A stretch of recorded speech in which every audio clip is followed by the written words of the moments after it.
This is the Inferno Podcast, the official podcast of UAB Athletics. Blazer fans, this is the place each week to get an inside look into UAB Athletics. This episode of the Inferno Podcast is brought to you by the Alabama Department of Public Health and Pearl River Resort.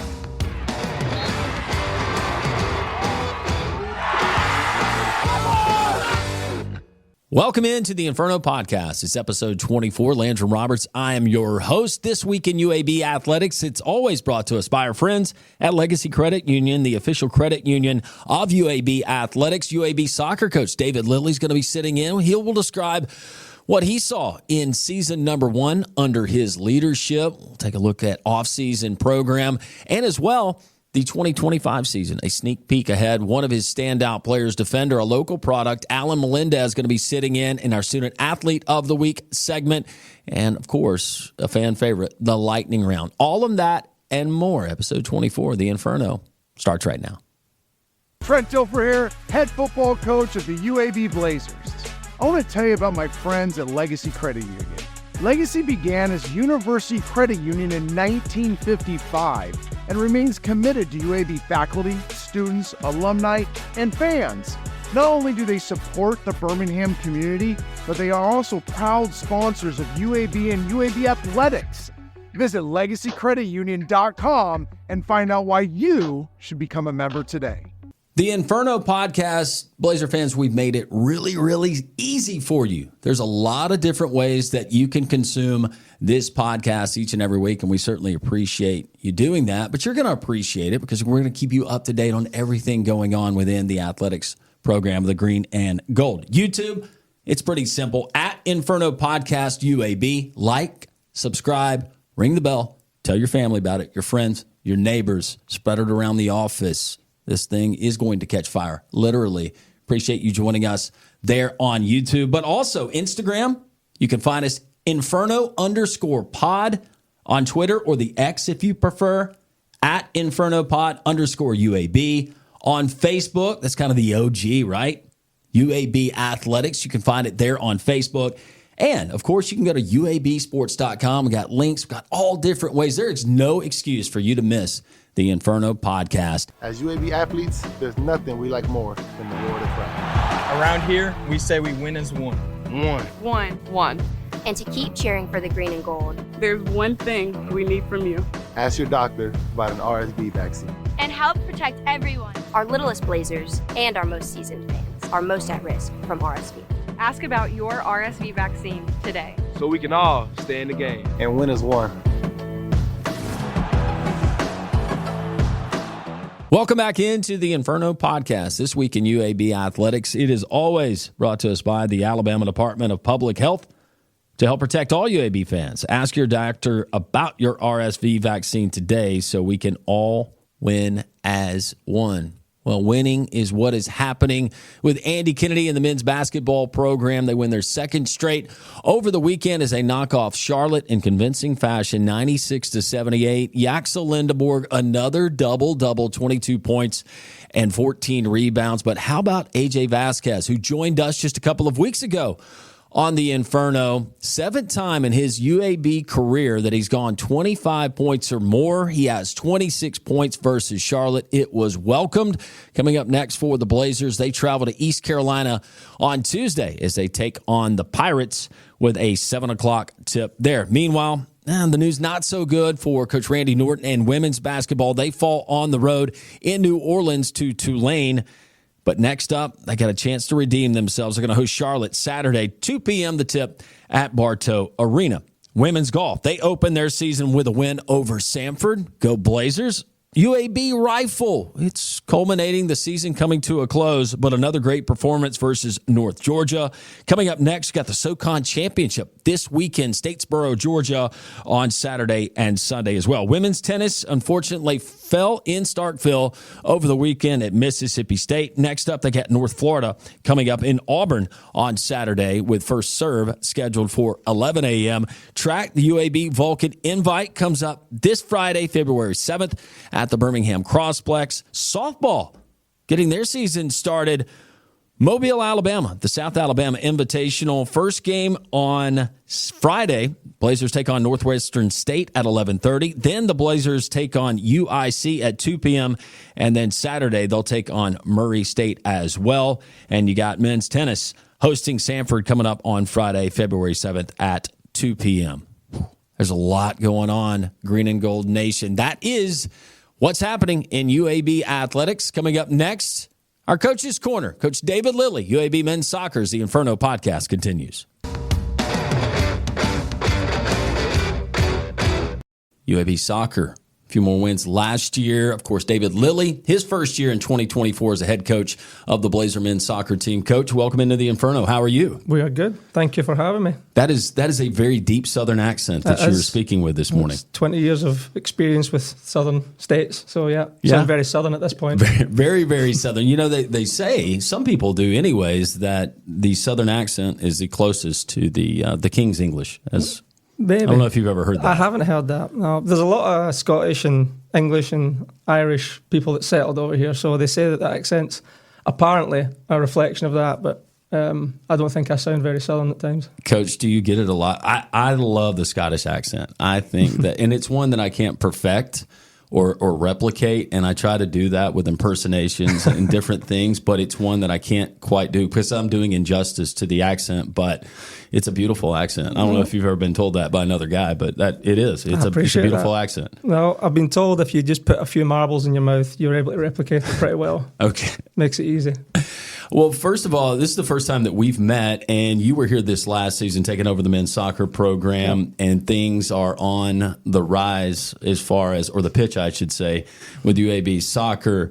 We know what you inherited. Don't want to talk about past regimes, but I think it's only fair that we go back to what you walked into and some of the foundations, the bedrock, if you will, that you put in place for this program moving forward.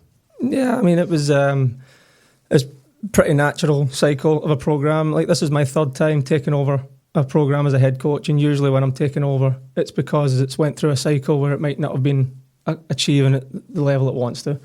So coming in, we weren't that phased by where the program was, and we knew we're going to have our work cut out, but we were excited about it. And then it's all about coming into the environment and finding out where they need help and finding out where the strengths are and trying to bolster those strengths and trying to work around that and trying to get the right pieces in to take it forward. And that's all we've tried to do. We've just tried to take it forward from where it's been, and we'll keep trying to do that. When you got the phone call from UAB Athletics Director Mark Ingram, said, "Hey, we want to talk to you. Obviously, we're interested in what you've done in previous places and your extensive experience." Was Birmingham new to you when you got here? Yeah, well, I have. So I moved to America when I was 17, and I've been moving here and there for different parts. But for the 20 years, I lived in East Tennessee. So went to Milligan, went to East Tennessee State, I played at Milligan, bounced around in North Carolina for a year, in other places for a little bit. But I always seemed to come back to Tennessee and ended up being the coach at East Tennessee State. We were really happy there, myself and my wife, and it was something that we've lived there, we're happy there. And when we found out about UAB and we found out about the opportunity there, it was something I had known because when I was an assistant at East Tennessee State, we had played against UAB. I think it was back in 2011, 2012. We'd come up and played UAB. They came back down and played against us. And at that time, UAB was a bit of a power. Like, they were the first year, I think they were top 25. The second year, I think they were top 10 in the nation as a program. So I just remember always thinking UAB's got it figured out. Like, they've got a really good program. It's got a good reputation. They did a great job. That was always in the back of my mind when I found out about the opportunity. And then when I came to visit, it looked a lot different than back then. Obviously, there's been a lot of things happen to the campus, and the stadium is beautiful. So coming back, I had an idea in my head what it could be, and then I brought my family down to check it out, and we were taken back a little bit about how far it's come along on campus and how far the stadium's come along, and we went and visited some different areas in Birmingham and really enjoyed it. So we were really happy when we came and visited. We know how crazy it is, and you know this from being in the South, whether it's the state of Tennessee or whether the state of Alabama, just the Southeast, how football crazy we are. And especially football crazy, North American football. I should clarify. Sorry, Coach. Here in the state of Alabama, but there is a big soccer culture, especially here in Birmingham, not only with the great programs that we have at the high school level, but the club programs. That had to have been a draw for you, where your recruiting focus, that net doesn't have to go too far. No. Right there in the heart of Birmingham. No, absolutely. There's even when I was first coming over, I think that was right around the time David Beckham was coming over, and soccer might not have been a massive thing. Hosted the World Cup '94, and then Beckham came over, and there was a big buzz about it. And over the course of my 20 years, it's kind of grown and multiplied even more since then. It's been really cool to watch how the sport's evolved over here, and it's definitely growing. And one thing we know about Alabama is a lot of good players that have come through here, a lot of guys playing at very, very high levels, and that will continue to happen. So it's an exciting time. There's a lot of people, a lot of kids playing soccer right now, and they're growing up in good environments. So, and there's no different here in Alabama. There's a lot of good options for them. Yeah, I played a lot of sports. Soccer was not one of them. I had a lot of buddies that played, but I always respected the sport. The amount of endurance, first of all, that was kind of a no for me. You guys never stop running unless you're the goalie. And goalie would have been one of the positions I would have said, hey, let me give it a shot. A lot of respect there, Coach. What are you looking for when you're recruiting, you're looking at different film, you're getting phone calls about this kid, this kid, this kid. What are you in particular looking for, certain traits? Well, I think it's you're obviously looking for the right quality. So you've got a profile of the player that you would like to bring in per the different positions. You just mentioned goalkeeper, so that's got a totally different outlook than the rest. Did I say it wrong? I said goalie. No, that's fine. Goalie's great. Yeah, you did it perfect. So goalie's got its own kind of, they're on a different world, the goalkeepers and the rest of the positions, and then you've got your defenders and your midfielders and your forwards and your wide players. So you've got a profile of the player you want to bring in, and you're just looking for those qualities. Obviously, the way we want to play, you're looking to see if they can adapt to that environment and do well in it. And I used to think it was always the right thing to do to bring in the best player possible, but what I've found is you're trying to bring in the best personality possible. So we spend a lot of time trying to get to know our guys. We make a lot of calls and have them on visits and do our research with them and their family and just get to see if they're the right personality as well for it. Last year, got some wins in the wins column, and that is why you're here and you're heading up the men's soccer program. Describe maybe the evolution from starting match number one till the end of the season when you wrapped up in early November. What did you see from your group? Yeah, it was a lot. So obviously we kicked off pre-season and the boys came in fit and motivated, and that was a really exciting thing to see them come in. And we played our first game against Chapel Hill, who I think they were ranked. I think they were in the top 25 when we played them. And we played really well. I thought we honestly outplayed UNC that day, and we outshot them and had good moments, and we just didn't have the killer instinct to get the goal that we needed to take us through, and then they ended up getting a penalty kick late on and won the game. But obviously we want to win every game, but we took a lot of positives from that as a group, and we knew we could build off of that foundation. And then I think we went on the other thing you're thinking about is it's another game you still haven't won. So there's a lot of the guys who might have been thinking, are we going to get that win? So the next home game was Georgia State, and it went right up to the 80th minute. It's 10 minutes to go, and then we got that goal, and that was a big moment for the guys.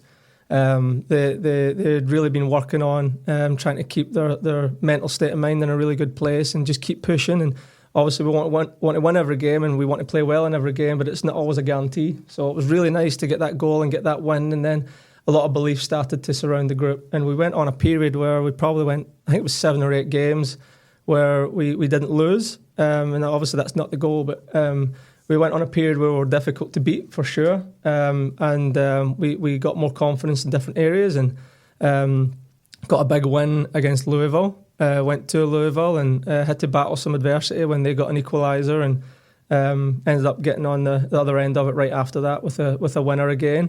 And then you're going into conference play, and you're thinking, hopefully we can keep building on this. And played against Memphis in the first game, and they're very good. They obviously won the regular season, and I thought there was large periods of that game we played well, but we didn't get over the finish line. We didn't score the goal. We didn't do what we needed to do in the important moments.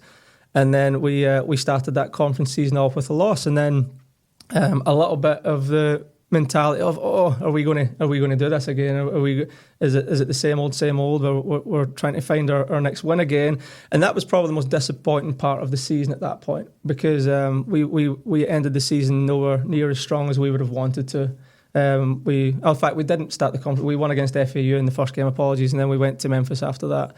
But we didn't finish the season as strong as we wanted. So that's the big challenge moving forward. I thought there was a lot of positive signs from the fall, that we're taking steps forward, but we've still got a lot to do, and we can't be so focused on winning every game. And if we don't win every game, it's the end of the world. There's a lot to play for, and there's a lot that we can improve on, and hopefully we can continue to do that in the next season. For the layman, I can think about football and being the second year of a system, whether you're on the defensive side of the ball or the offensive side of the ball. I can think about it with AK and Coach Norton, and you got the kids coming back in that particular system and the style of play. I would guess that translates to soccer as well. Describe maybe your schematically, your philosophy.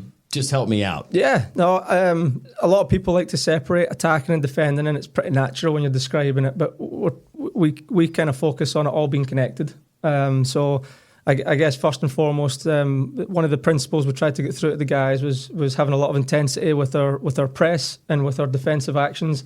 We wanted to make teams uncomfortable, where we didn't want them to have a free ride of a game and be able to dictate the tempo all the time. We wanted to have some control in it, and so we felt it was important for our guys to feel comfortable going after teams, the best teams we play, and every other team we play against. So we worked on the press quite a bit, and we did that one because we think that's an important way to go after it and show a lot of energy, but we wanted to score as many goals as possible. And usually when you've won that ball back, when the team's building and playing in their expansive shape, that's usually one of your best moments to go forward in.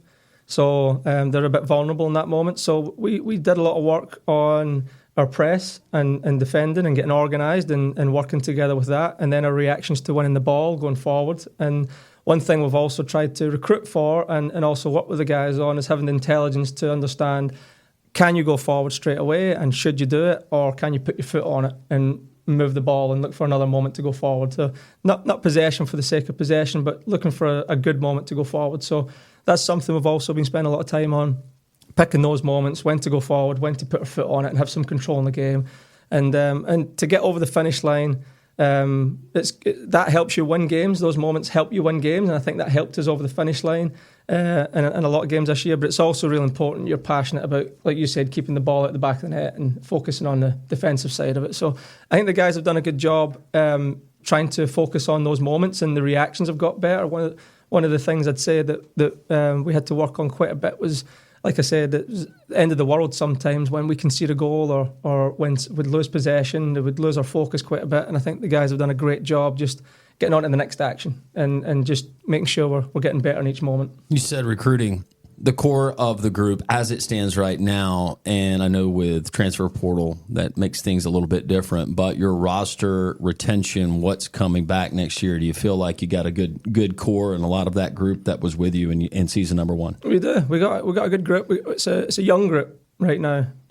So we had a lot of freshmen and sophomores. That's a good thing, right? Yeah, no, it was. They contributed quite a bit last year, and now we've got a young group we're working with right now. It's been exciting. They've had a good mentality this spring, and now we're trying to help them with what they need. We need a bit of experience in some places. We need a bit of help in some areas. So we're just identifying those and going after it as best we can. But the group and their mentality has been positive this semester so far. And obviously this is the off season right now, so we won't kick off again until August with the official games. We'll have 5 non-conference games, kind of scrimmages this spring to see where we're at. But it's been encouraging to see them have a good mentality. Across all sports, we see drama. And I mean from the participants, the players, the coaches to some degree, but the players. In football, we have the faking of injuries. That's a huge part of the game and some debate if you're catching a guy faking. And it's all about intent and how can you prove a guy's injured, faking, whatever. And they're trying to come up with solutions there. Basketball, we have the flop. Everybody knows about the flop. Soccer, and I'm going to say you guys, the some of the flops that I see, you would think they're going to have to amputate the leg. Mm-hmm. Trainer comes out, miracle spray, all of a sudden, dude he's back. He's running for another 87 plus minutes. Does that go on? Am I playing that up too much about oh my gosh? I think there's I think people that might not have grown up playing the sport and might not have been ingrained in it, that's probably the biggest pet peeve of them when they're looking on at the sport. I think they've got appreciation for some of it. There's entertainment value in it for me. Yeah, but they don't like the flopping. And I get it. It's not the best part of the game for sure. Do you teach that?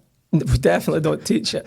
But what I will say is there's just like with the flop, when you're talking about basketball, if you're relating it to that, there's strategy in it, right? Yeah. So although it's not something growing up that was ingrained in me, and it wasn't ingrained in a lot of the programs I've been around, a lot of coaches I've been with, if you are running at a high level and you're sprinting and you get into the opponent's box and they've instructed you in some way, even if it's not full contact, technically that is a foul. And there's a lot of honest people out there that wouldn't go down and wouldn't embellish it, but they wouldn't get the call. So in turn, that would be considered selfish. See, you're learning. It's not you guys now. I think you're part of the gang now. I'm part of the gang. This is great. I'm going to be on your sideline this year. But yeah, it's obviously it's a dark part of it. There's strategy involved. There's tactics involved. Obviously, I'm not a big fan of the rolling around for 10 minutes and things like that.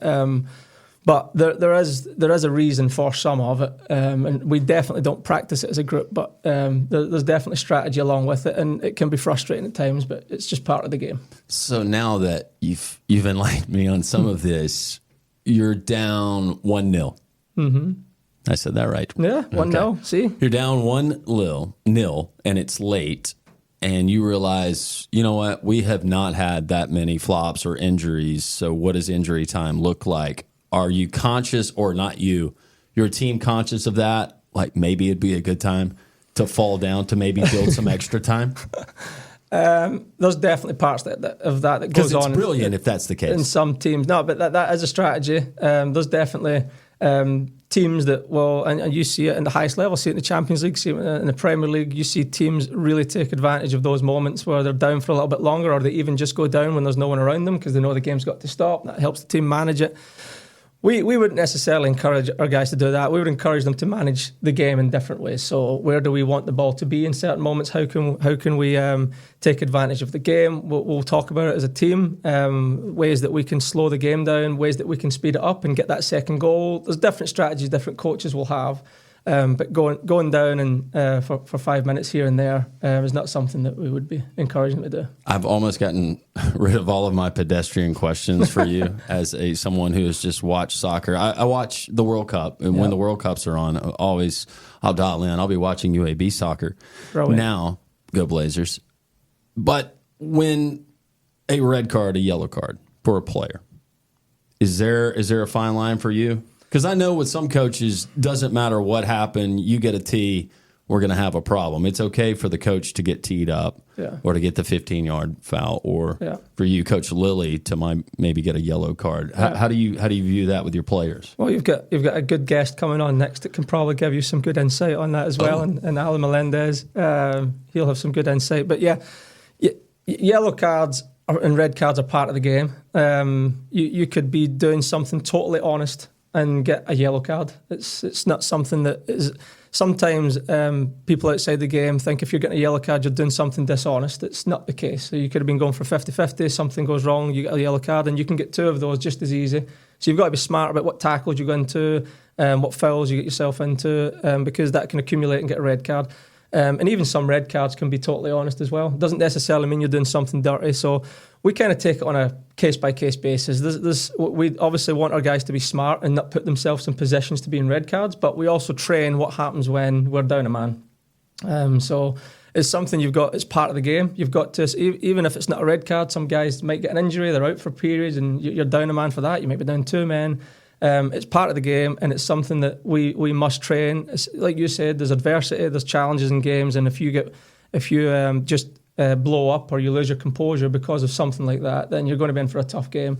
I think if it was basketball, if it was 5 versus 4, that might be a huge difference. If it was hockey, it's a huge difference, but we can still compete if we've got 10 men playing against 11. So it's not something we should be fazed by. And we do try to get smart with the guys on where and when to pick up the yellows and why you shouldn't in certain areas to keep 11 men on the field, but it's certainly not the end of the world. Fascinating conversation. UAB soccer coach David Lilly, one of his leaders, Alan Melendez. He's going to be joining us. Our student athlete of the week as the Inferno podcast continues. Welcome back into the Inferno podcast. Landrum Roberts, I'm your host. UAB soccer coach David Lilly, now our student athlete of the week.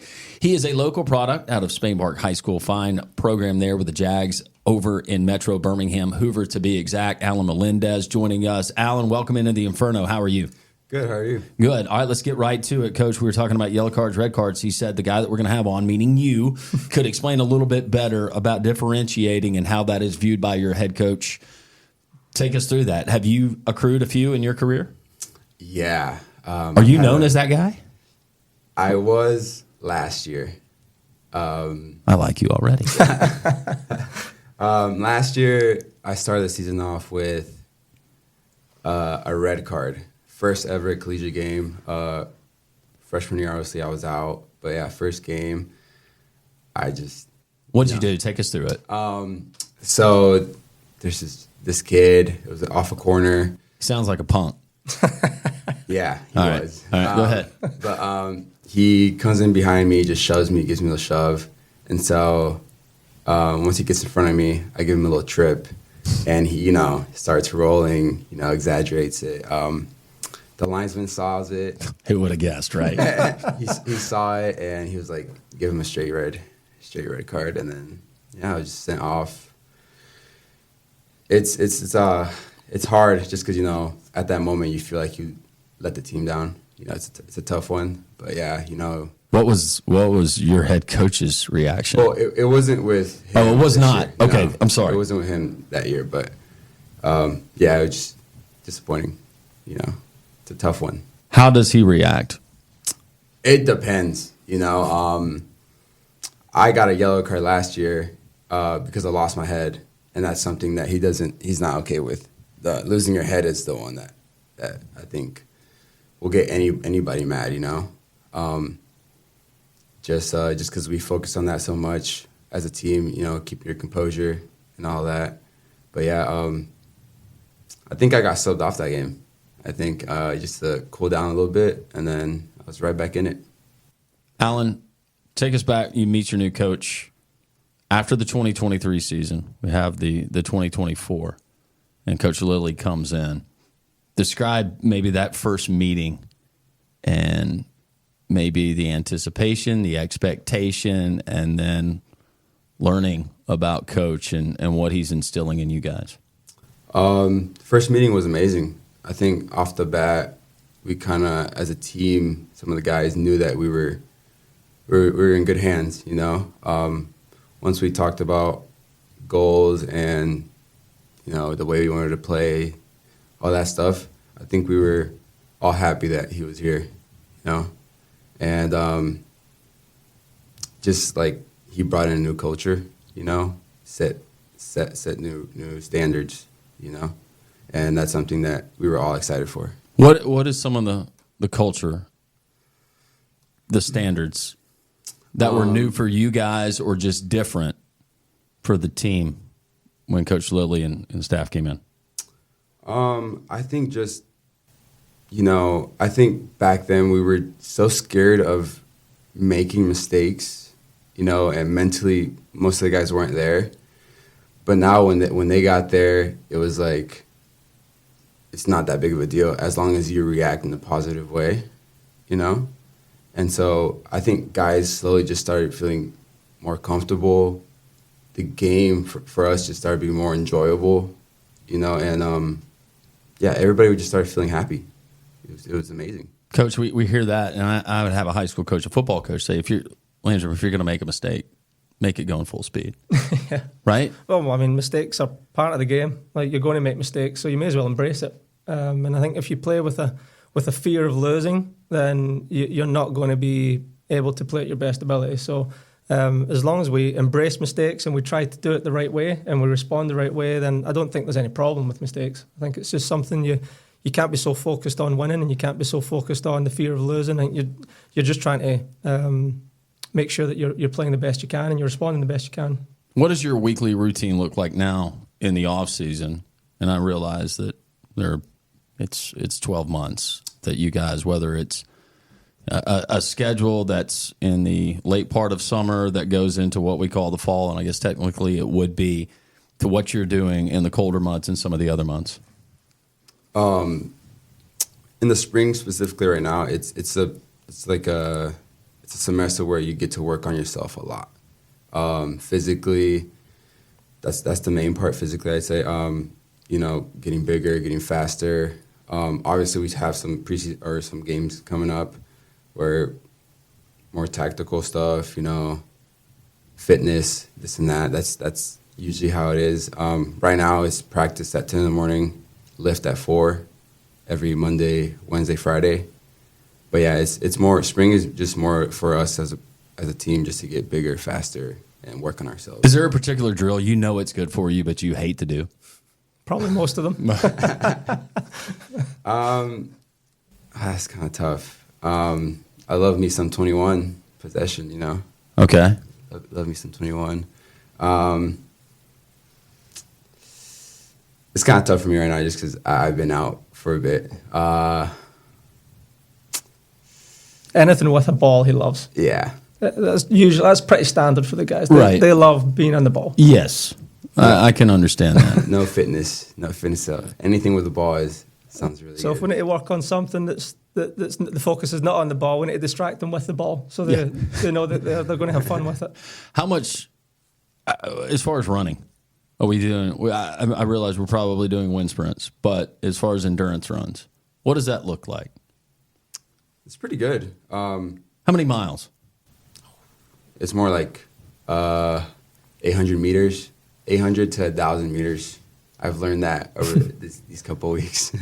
800 to 1,000 meters. Yeah. We saw a kid, and you played at Spain Park, but his name is Ethan Strand, and he runs track. You see, he played at Vestavia, ran at Vestavia, and then he just set the what was it? The mile record where he ran it in 3 minutes and 48 seconds. Are you kidding me? That's that incredible. Kid's crazy. And he played soccer as well too. Kind of grew up like knowing that he was there. He was known for his speed and stuff like that. But yeah, that kid's crazy. That's wild. The whole running aspect. I have a lot of respect for you guys and what you do, and running so much, and a lot of times it's 0-0. You're just like, man. Well, we have a shout out to the strength and conditioning and our staff as well. Coach Kyle and Coach Cole have a background in sports science, so they got their degree from East Tennessee State, and we've got targets for the guys that they've got to meet. So it's not a case of doing fitness for the sake of fitness. Like, the guys will be getting a certain amount of running done in the week, and then they might have a top up at the end of certain sessions and things like that. So it's all kind of calculated out for them. They've got meters they've got to hit. I'm interested in the next answers. Alan, who is the soccer player that you most wanted to emulate as you were growing up? That guy that you looked to? I was definitely a huge fan of Ronaldinho. Okay. That clearly did not work out since I'm a defender. So, but slowly after that, like, I did get into like Sergio Ramos and all these big defenders. Yeah. What about you, Coach? I grew up, I know this isn't going to mean much, but I grew up a Celtic fan, and I had a season ticket for one of the big teams in Scotland. So I used to go at the games and watch it a little bit differently. I used to go and watch people in my position and kind of study what they did. And there was a player that wasn't in my position who I loved, whose name was Henrik Larsson. So he was kind of a hero growing up. He was a Swedish striker that I really liked. But I would watch Paul Lambert, Neil Lennon. Those names aren't going to mean a lot to people out there, but people that played at a fairly high level and played the game a really good way, and I really appreciated it. And then that's who I kind of grew up watching. Larry Bird was my favorite Celtic. Yeah, that's true. Growing up. That's true. Got the shamrock and everything. It's the same thing. We've got the four-leaf clover. So I watched a bit of Larry Bird as well, the Celtics. Watched those documentaries. I enjoy those. Coach, any message for the UAB fans before you get out of here? We'll have the lightning round with Alan, but congratulations on year one, and I know that it's an incremental thing and it's an ascension. But any message for the Green and Gold Nation about the soccer program, or maybe how they can help or help come on and support you guys? Yeah, just it'd be great if you can come support us. Obviously, the boys are working very, very hard. They've got a good head on their shoulders coming into the program. There's a lot of fire. They really want to see the program do really well. They want to be good ambassadors for the program. Alan's a good example of that as a local boy. He's coming in obviously with great intentions, and he's continuing to develop non-stop, and we need your help to continue doing that. So coming out to the games and supporting us would be huge this upcoming fall. Get a bit of momentum with the program, get a bit of excitement. We're going to do our bit to get in the community this spring and see if we can help out and be a good presence within the community.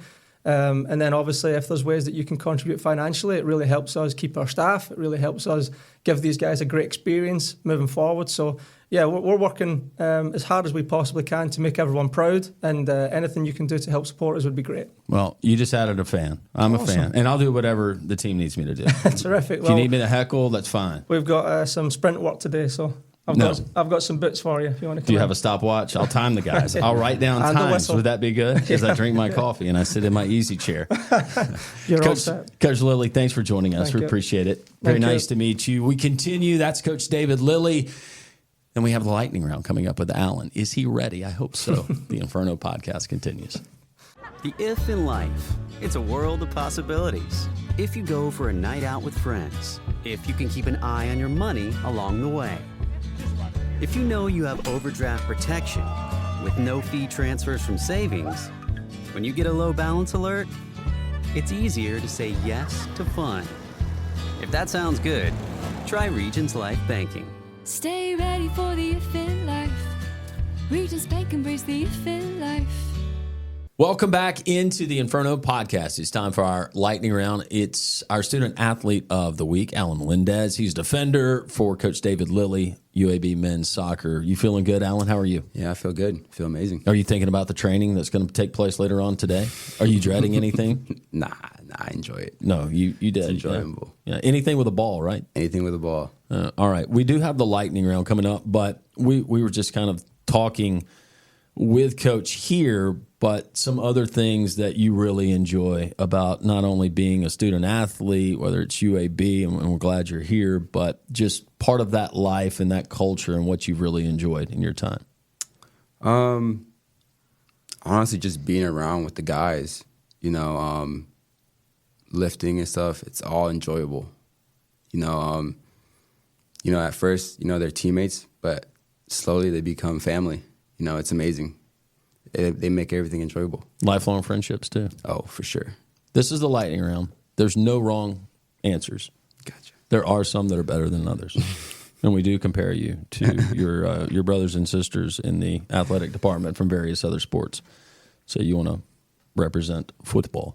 Gotcha. Or yeah, soccer, as we call it here in the States. Some of us do anyways. I'm learning. All right, it's time for the lightning round. You ready to go? Yeah. All right, here we go. Are you pretty good with pop culture? A little bit. Okay. What does the acronym SMH stand for? Shaking my head. Boom. Yeah. 1 for 1. Troy Bolton's dad in High School Musical is the brother-in-law of which famous actress in real life? You lost me there. I didn't know idea. I had this question last week and I almost forgot it. Blake Lively is the answer. See if you can get this one. Which pop star accidentally set fire to her home gym with candles? And I gave this hint last week. She's been a mess for a while. I know that doesn't narrow it down, sadly.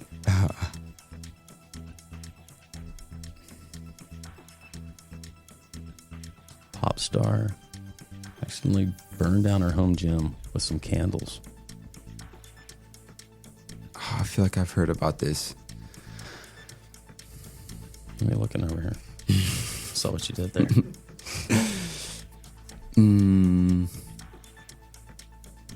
No. The word baby. She's Baby came up in a lot of her songs. Hit me. Baby. It's Britney Spears. Britney Spears. You know, I was gonna say. I was gonna have for to some sing the reason. song. I was gonna say Miley Cyrus for some reason. I feel like she's been a little bit, crazy out there. But Bend It Like Beckham, the movie. Good or bad? Good. Any other soccer movies that you go to? You really like? Not movies. More like I like the documentaries. Those are. I didn't ask Coach about it, but Braveheart, that's a movie that everybody gets fired up. I don't care what the sport. You ever seen Braveheart? That's football QB. Football QB? No. Mel Gibson, Braveheart. Oh my gosh. No. You and no Coach idea. Lilly have a lot to talk about. That might be your training today. He might just tell everybody else, go do your thing. Alan, come with me. We have to talk. Ooh. All right, about you. No, you're fine. You're fine. Early bird or night owl? Night out. You like to cook or take out? Cook. What do you cook? Some steak.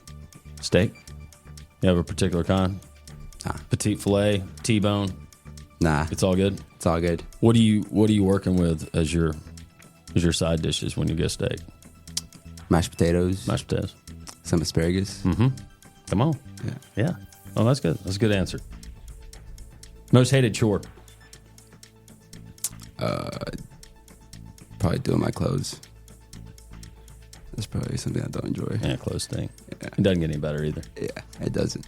Find you somebody special that hopefully agrees to do your clothes. Favorite family memory?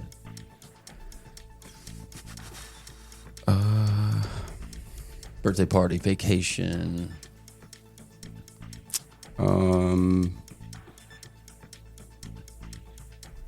Probably birthday party. You got a birthday party? Yeah? Yeah.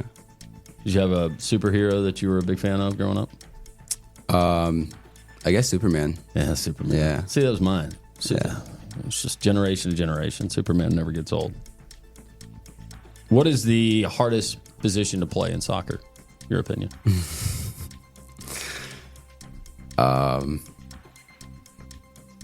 I'd have to go with the goalie. Goalie? Yeah. I think I'd go with goalie. Got to be tall. You got a lot of ground to cover. Yeah. Guessing a lot of times. You need a good goalie, or else you can shoot from 30, 40 yards. They could probably score. So, yeah. You being a defender, I think I know your answer, but would you rather have a lot of goals scored, or would you rather it be 0-0 going into injury time or extra time? 0-0. 0-0. 0-0. Okay. Besides soccer, what is your favorite sport to watch on TV? Football. You got a team? Browns. Browns? The Browns. Really? Yeah. Why the Browns? I have this close friend, Caleb Jowers, got close with their family, and they were Browns fans, and they made me one. So. Okay, well, hopefully things will get better. Yeah. It's tough times. Yeah, it's tough times. Favorite sport to go watch in person? Other than soccer? Mm-hmm. Basketball. Basketball. I like basketball. Yeah. Specifically UAB basketball. Yeah. Go Blazers. Go Blazers. Keep on winning. Come on, AK. Coach Norton. Favorite athlete? You can go soccer. I'll allow you to go soccer, and then one non-soccer favorite athlete. Okay. Soccer will be Messi. Outside of soccer, I guess LeBron. LeBron, yeah. Wasn't the answer I was looking for. I'm a Michael Jordan guy. Michael Jordan was the best that ever played the game. He's the GOAT. I agree with you. Oh. I agree with you. Well, I agree with it's you. a good thing that you did. I was not going to back down. And finally, the league with the most passion. Whether it's soccer. Yeah. Soccer all the way. Do you practice your flops? Like when you're by yourself, you're just in front of your mirror there at your apartment, and you're like, you know what, this is believable if I just kind of flail out the arm, just lose all power in your legs. No, I don't. No. It just comes naturally. Naturally. Does that spray really help? No. The miracle spray? No. Not at all. Do you ever just say, just don't even bother? Just give me like another 2 minutes and I'll be up. Yeah. Yeah, I did that. So was I right on my assumption that there's a lot of drama? There's a lot of drama there with the flops in soccer. But now I understand that it's strategic. Yeah, it's all. So there's tactical, an appreciation. It's all tactical stuff. Have you ever thought about acting? No. God, no. No? No. Well, you would be our second because Yaxel Lindeborg, and you know who Yax is. Yeah. Big 6'10", another double-double the other night.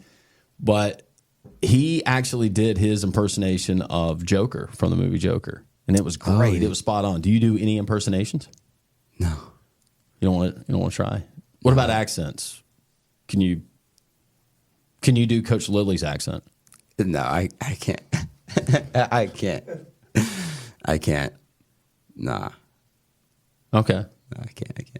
All right, goals for the next season. What are they? Win the conference. Win as many games as we can. Good answer. Alan, we appreciate you joining us. Thank you. Pretty painless. Just think about it. You have all that training to do. Yeah. Right. As long as it's with the ball. But you might be learning about Braveheart. Yeah. Yep. Yeah. It's a great movie. You'll love it. Okay. Get you fired up too. Gotcha. I'll watch it later today. You might get another red card. Oh God. It'll have you run through a brick wall. It will. Okay. Alan Lindez. He is our UAB Student Athlete of the Week. The Inferno podcast continues.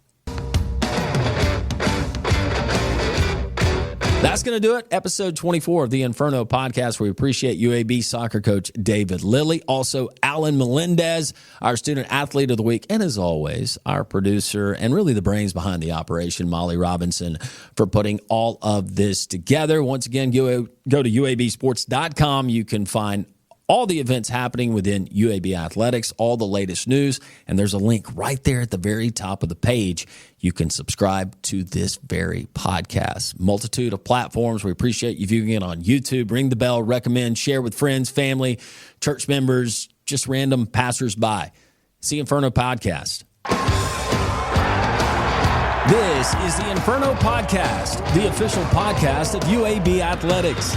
Blazer fans, this is the place each week to get an inside look into UAB Athletics. This episode of the Inferno Podcast is brought to you by the Alabama Department of Public Health and Pearl River Resort.